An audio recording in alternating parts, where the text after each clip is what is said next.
No, ya para terminar un minuto. Con respecto al tema de la migración, según la Organización Internacional de las Migraciones, en República Dominicana, por cada inmigrante en el país hay 3 dominicanos en el exterior. Es decir, por cada inmigrante, sea chino, venezolano, haitiano en el país, hay 3 en el exterior, entre los cuales destaca uno que es miembro de esta mesa, Alejandro Herrero, que se dice ser nacionalista y patriota, sin embargo, su rumbo, su destino está allá en España. Fuga de cerebro. Claro, fuga de cerebro, le pagan mejor y se va. Entonces, gran parte del capital dominicano procede de las remesas. Ese argumento no es de filósofo. No es un ad hominem, es un argumento real que está inclusive contra el hombre, rebate el discurso, el argumento financieras, ¿no? Entonces, si hay 6 islas con divisiones geográficas y políticas en el planeta y ninguna de ellas han tenido problemas de aquello que Kant le llamó libre tránsito, que fue el primero en postular ese gran proyecto de la Unión Europea o la Confederación de los Estados, en la que se le permitiera a cada ciudadano pasar de un lugar a otro sin que otro Estado se lo prohibiese. No veo por qué aquí en República Dominicana siempre se han puesto trabas de carácter migratorio por instituciones, sobre todo las instituciones del poder del Estado, y los empresarios, que son los que más provecho le han sacado a esos inmigrantes indocumentados. Y llámese aquellos que tienen por apellido los Vicini, que en sus industrias, en sus ingenios azucareros han atesorado originariamente una gran fortuna y un gran capital en base de esa mano de obra muy barata. Lo mismo que son empresarios del sector construcción, los mismos también militares que han sacado provecho en la frontera con el trato haitiano y con la circulación.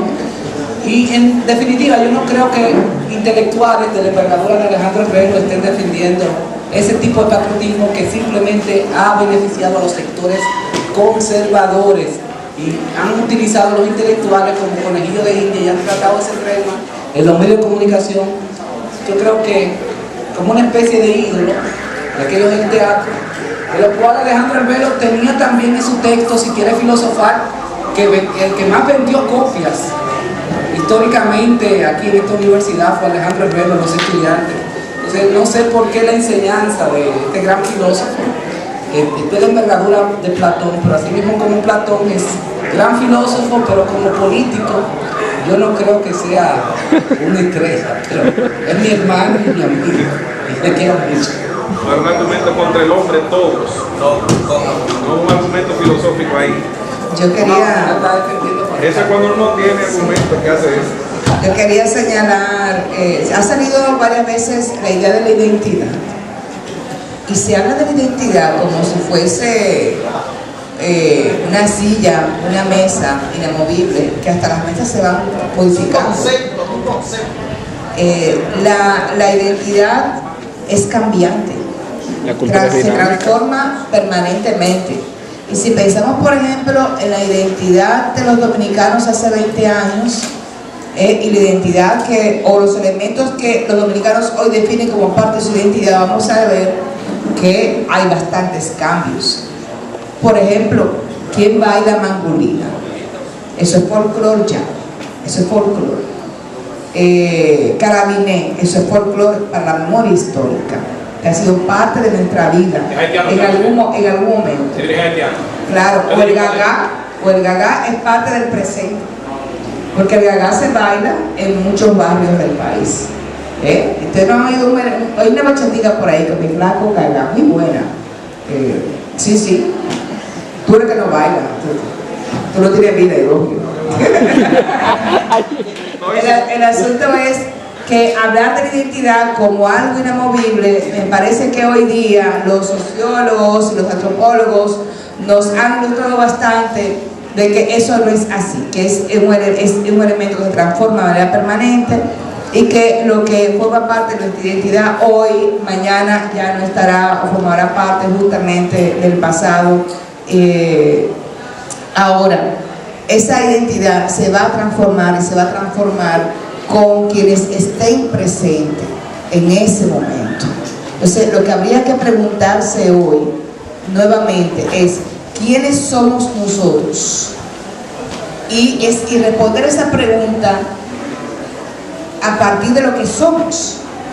Y lo que somos es esta diversidad, esta diversidad de tonalidades de piel, este saber ser solidarios, buscar elementos definitorios que no pasen por la guerra como elemento constitutivo, sino más bien de nuestra sobrevivencia sobre la base de la construcción de una sociedad que es capaz de proteger a sus ancianos, de darle mejor vida a los infantes, de proteger a sus comunidades. ¿Por qué no pensar en la redefinición de nuestra sociedad desde un lugar que no sea la muerte, que no sea la guerra? Yo creo que eso está pendiente de construir nuestra identidad hoy, pero a partir de otros valores, de otras aspiraciones, de otro querer ser, porque como nos definimos hoy, también nos dice qué queremos ser mañana.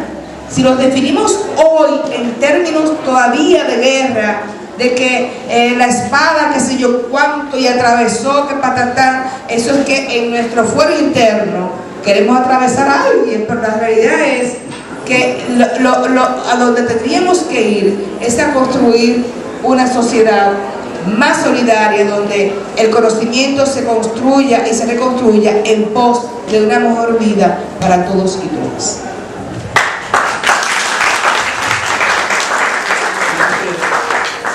Siempre que uno toca temas sensibles, corre varios riesgos. Uno de los riesgos es obviamente el ad hominem, o sea, que la gente te ataque a ti y no se remita a lo que tú has dicho o querido plantear, o que la gente lleve al plano, a un plano fácil, el discurso. Por ejemplo, podríamos pensar, porque en el discurso existe lo que se llama serie de indicios. Cuando uno no dice, sino que sugiere y le deja al auditorio la posibilidad de formarse el juicio. Luego eso es un juicio firme porque el auditorio entiende que él llegó a esa conclusión, pero no es que se hayan puesto las premisas para que piense en determinados sentidos. Esa es una de las técnicas de la manipulación. Yo creo que uno de los peligros sería muy interesante hacer una suerte de discurso desde el punto de vista de la necesidad del pensamiento crítico al momento de uno abordar esta o cualquier otra cuestión. Por ejemplo, una de las derivas cuando uno aborda este tipo de temas es la deriva casuística. O sea, nos alejamos de los conceptos, nos alejamos de las tesis, nos alejamos de los problemas, nos alejamos de los argumentos y comenzamos a tomar como las gallinas, un granito aquí, un granito allá, un granito acá. Pero no se trata de ver casos aislados, sino de estudiar tendencias. ¿De acuerdo? Entonces, la otra facilidad que nos da este tipo de tema es dejar el tema y caer en la arenga política. Cuando uno hace un discurso político, se da por hecho que uno está liberado de argumentar. Yo cojo y digo, no, porque el Estado Dominicano así, bueno, muy bien, ya eso es retórica.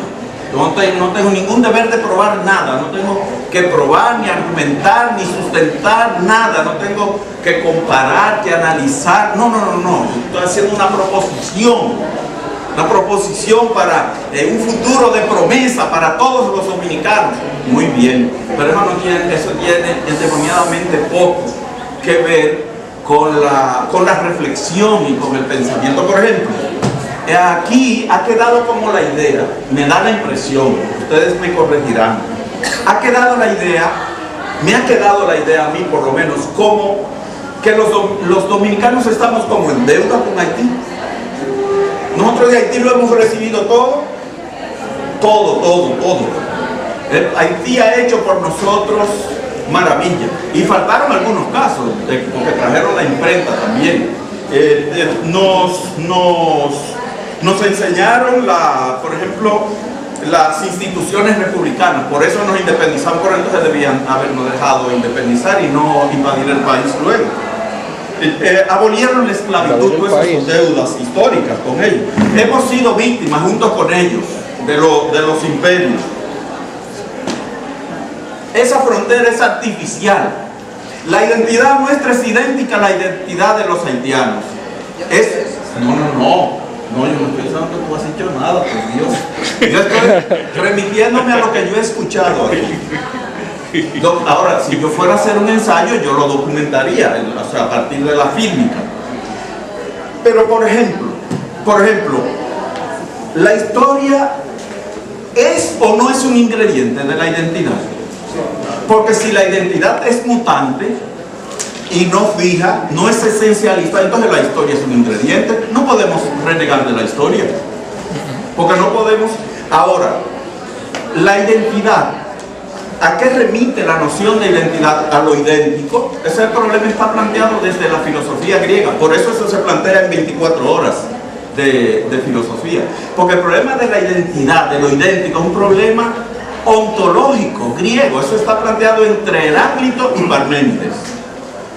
¿Cómo comienza el poema de Parménides? Pausanias, te voy a hablar ahora de los dos caminos, los únicos dos caminos que son verdaderos, que aquello que es, y aquello que no es, no es. Eso es el poema de Parménides. ¿Qué plantea de Heráclito? Que no, que las cosas no son ni son, porque todo es un siendo. La vida, todo el cosmos es una realidad en gerundio, que va siendo y dejando de ser, que nadie se baña en el mismo río, porque las aguas no son las mismas, etc. Ahora, esto no nos conduce a una aporía para seguir en el plano del pensamiento crítico o de la lógica. Recordemos, por ejemplo, la aporía de Zenón, de los 3 granos de trigo y la montaña de trigo. O sea, hay un momento que usted tiene que detenerse para no caer en una reductio ad absurdum, para no razonar de manera absurda. Ustedes conocen la aporía de Zenón. Supongamos que hay una montaña de trigo que llega al techo de este espacio. Yo, Zenón, tomo 3 granos de trigo. Bueno, pero esa es ontología y metafísica, no antropología. Pero ese es el tema de la identidad.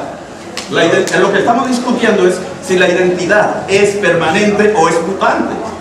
Porque si es mutante, si yo no tengo nada que ver, por ejemplo, con Duarte o López de Medrano o Núñez de Cáceres, entonces ellos eran dominicanos y yo también, o ellos eran dominicanos y yo no lo soy. Si la identidad es o mutante o permanente. Entonces, la cuestión es que lo que yo quiero plantear es que la identidad es mutante, pero también es permanente, tiene rasgos de permanencia. Es una contradicción. No, pero vamos a verlo. Vamos a ver los argumentos. A ver si es contra. Volvemos a los granos de trigo.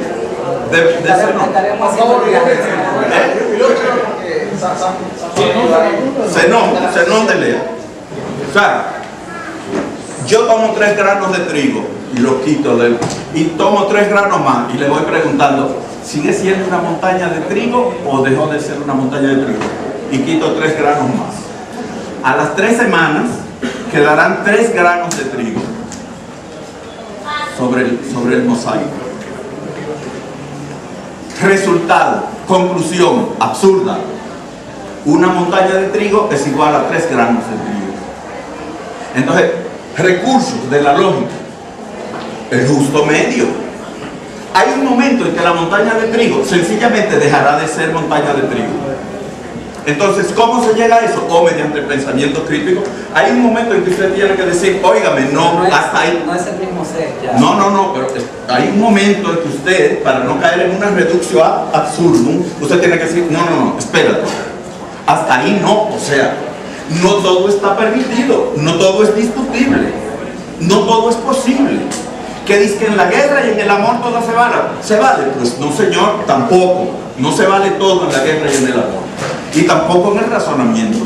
Usted no puede razonar de la manera que usted crea y luego pretender que eso es válido, que eso es verdadero, que eso debe convertirse en una guía para la acción.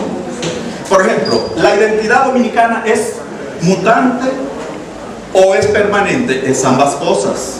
Pero, ¿qué quiere decir esto? ¿Hay constantes, señores? No podemos decir, como se ha sugerido aquí, que la identidad de los dominicanos se perdió. Eso se dijo aquí esta tarde, y eso es confusión, que la identidad de los dominicanos se perdió, y entonces caemos en el discurso político. Argumento: porque tenemos militares norteamericanos en la Sahara, tenemos las minas se las debemos, las minas son de Falcon Bridge o de quien fuere, y las decisiones las toma el Fondo Monetario Internacional. Eso no tiene nada que ver con eso. Eso se llama ignoratio elenchi. O sea, no se puede ignorar el elenco. Plantear unas premisas para llegar a conclusiones que no tienen nada que ver con los argumentos. Yo le voy a plantear tres componentes, tres costados de la identidad del dominicano.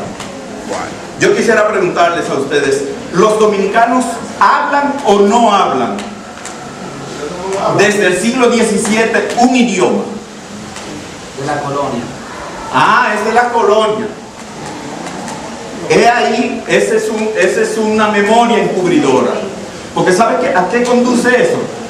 Nosotros vivimos en guerra con nuestra realidad, y eso nos impide, a su vez, llegar a ser lo que somos, aceptarnos como somos.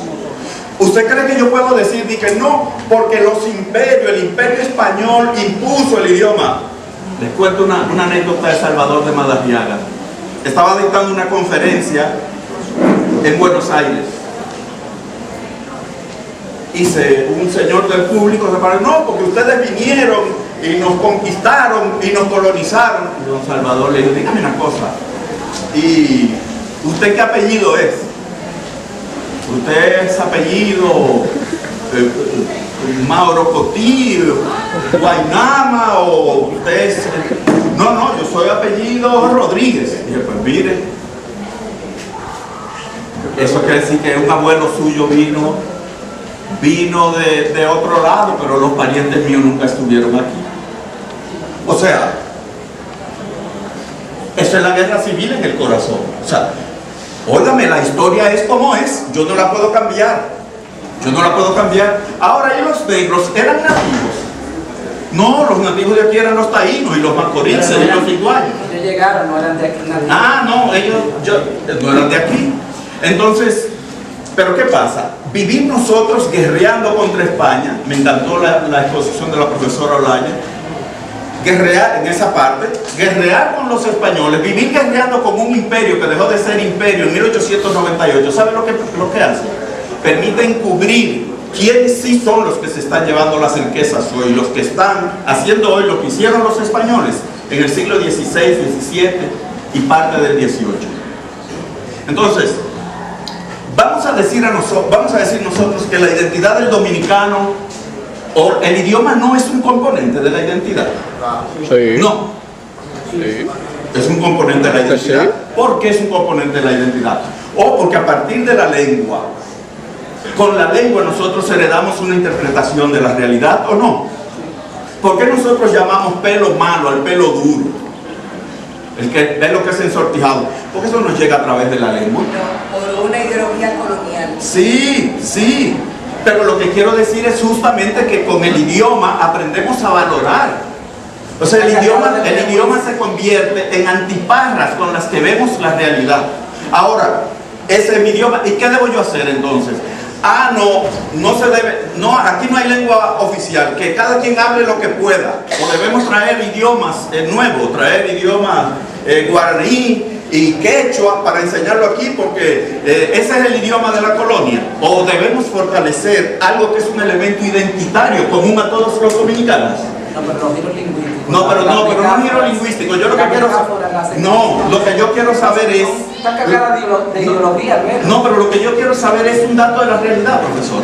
Yo quiero que alguien me diga si el español se habla por los dominicanos desde que un grupo de personas comenzó a sentirse dominicana aquí, eso es finales del siglo XVIII, o si no lo hablan los dominicanos, o si eso ha cambiado, si ya no hablamos español y hablamos otra lengua.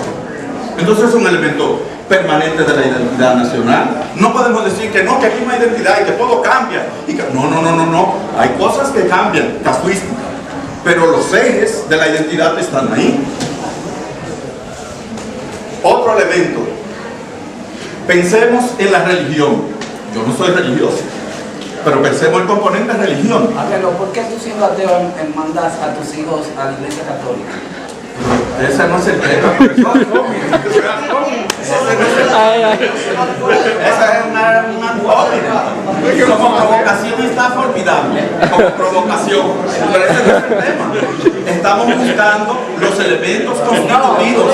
Tú lo mandas porque tú quieres fortalecer una identidad hispanoamericana. Los elementos constitutivos de la identidad dominicana. Porque la cuestión es si hay o no hay identidad, porque aquí ha quedado la idea como de que no tenemos identidad, o que es idéntica a la de los haitianos, si no es verdad. Pero tiene que recordar, debe recordar también que la historia que es parte de la identidad, es, como tú muy bien señalas, es una identidad construida desde unas relaciones de poder que, como tú también muy bien señalas, oculta realidades. Y la realidad de nuestra negritud ha sido ocultada en nuestra historia política. Vemos nuestro libro de texto y ahí no hay negros. Somos aborígenes, blancos. ¿Y dónde están los negros? Que forman parte de nuestra identidad. Pero, está sacado fuera de la historia. Yo veo que hay un componente de tipo racial. Porque el idioma no es un asunto racial, el idioma es un asunto cultural. Ideológico también, no puedes quitar la ideología del idioma. Pero no estoy diciendo que no sea ideológico, he dicho que con el idioma heredamos una interpretación de la realidad. O sea, el conjunto de esquemas con que yo me relaciono con mi mundo, lo tomo del idioma. Ahora, ¿qué debo hacer? No, eso lo hablaban Núñez de Cáceres y Correa y Cidrón, pero yo soy un dominicano del siglo XX y yo quiero hablar quechua o guaraní, yo voy a hablar guaraní. No, eso es un dato de la realidad que yo recibo. Yo no puedo decir, o yo no hablo español, no puedo decir que no. Ese es mi idioma. La religión. ¿Cuáles son los componentes básicos de la concepción religiosa de los dominicanos desde el siglo XVIII hasta el siglo XXI? No tiene que ver con un tipo de religión que surgió en Roma, inspirado por Pablo. Ya tú ves, ya yo sé por qué tú envías a tus hijos a la iglesia católica. No, eso no es la cuestión. Es si tenemos, la cuestión es si tenemos identidad o no. Si hay rasgos o no hay rasgos que nos definan como pueblo. Esa es la cuestión. La religión es un elemento definitorio. O sea, la religión no nos da una esquemática valorativa para relacionarnos con nosotros y con el mundo. No forma nuestra esquemática social, la religión. Vamos a decir que no. O vamos a decir que no, que la religión del siglo XVIII de los dominicanos, del siglo XIX, era distinta a la de hoy. No, es cristianismo con sus distintas variantes. Es cristianismo. Esos son datos de la realidad. No podemos confundir. Muy matizada por el sincretismo.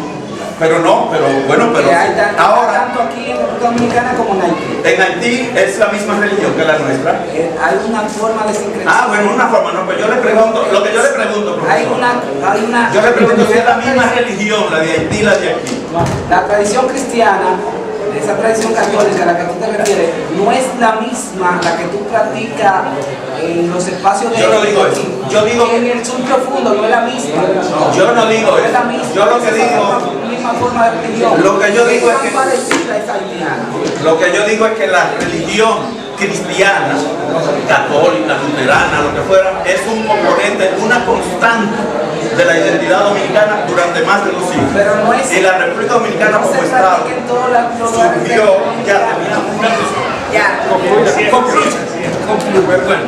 en fin. Entonces, yo creo que podría mencionar otro componente, por ejemplo, desde el punto de vista racial propiamente. La República Dominicana tiende permanentemente a la integración racial. Aquí no nos separamos por el color de la piel. Eso no es verdad. Eso no es verdad. Aquí no hay segregación racial ni la promueve el Estado. No quiere decir que no aparezca algún desorejado o alguna desorejada racista. porque ya es un asunto personal. Como hay gente que son homófobas, pero a mí una pareja homosexual me deja igual, de hembras o de varones.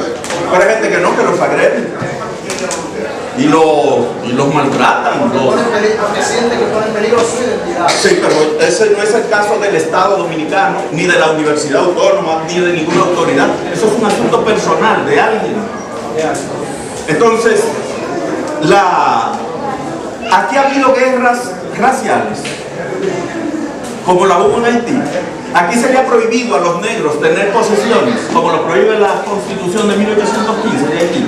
Entonces no podemos jugar a la confusión. Podemos hacer el discurso político con el que yo estoy de acuerdo de que debemos acercarnos. Ahora, debemos abrir el país, que todo el mundo entre y salga, como guste, como planteaba, me parece sugerir el profesor Valdés, que todo el mundo entre y salga como le parezca, que no haya que pasar por ningún trámite ni nada. No, nosotros somos cosmopolitas, que entre todo el que quiere y salga. Pues, yo creo que no. Yo creo que el sistema, el Estado Nacional, es el eje del orden internacional, según aparece en la Carta de las Naciones Unidas. ¿O en qué mundo vivimos? Vamos a invitar mundos posibles. Entonces, bueno, en fin, yo creo que es otra constante que vi un poco en el continente donde tú vives hay libre tránsito. Yo vivo aquí, déjate de eso. No, Yo vivo en Licey al medio, profesor. No, claro que vivo en Licey al medio. No, yo vivo en Licey al medio, profesor. De verdad, de verdad. Tú tienes un eje aquí. No. Además tiene un conuco en la pared. Y tengo un conuco en la pared. ¿Tú tienes conuco? No. Me quiere expulsar. Profesor, amablemente, ¿podríamos desligar las cuestiones, el asunto personal de vida? Me encantaría.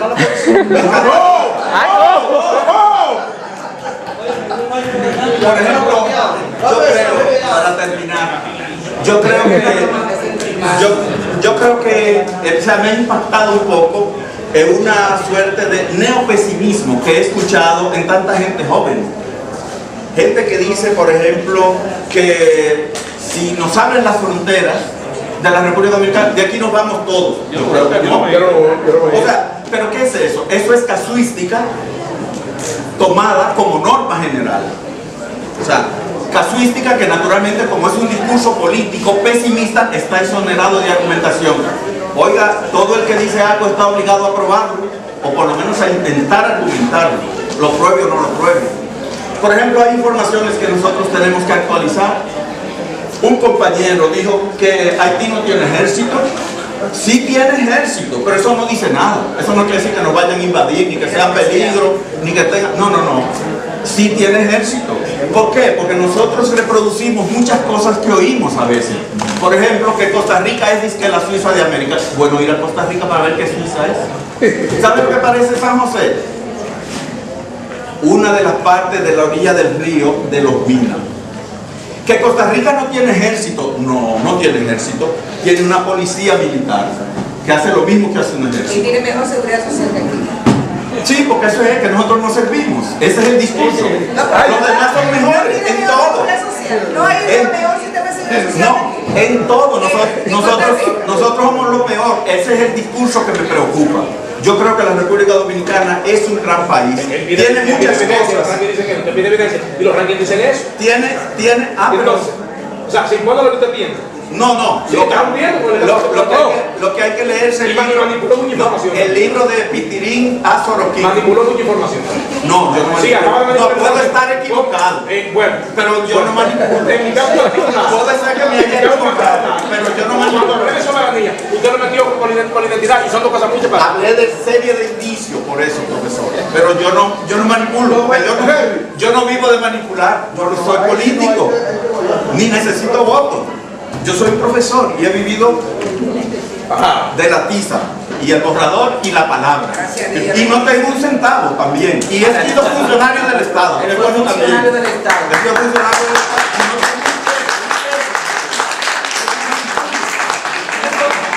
Cualquier otra cosa. Muchas gracias a los profesores Olaya Dotel, Fernando Valdés y Alejandro Arbelo por esta disertación sobre este tema tan importante sobre Haití. Continuamos con el tema las últimas profecías del fin del mundo con el profesor Newman Rubiera, filósofo también. Luego vamos a tener la presentación, la puesta en circulación de este maravilloso texto. Luego de la presentación del tema del profesor Newman. Vamos a darle otro aplauso a los profesores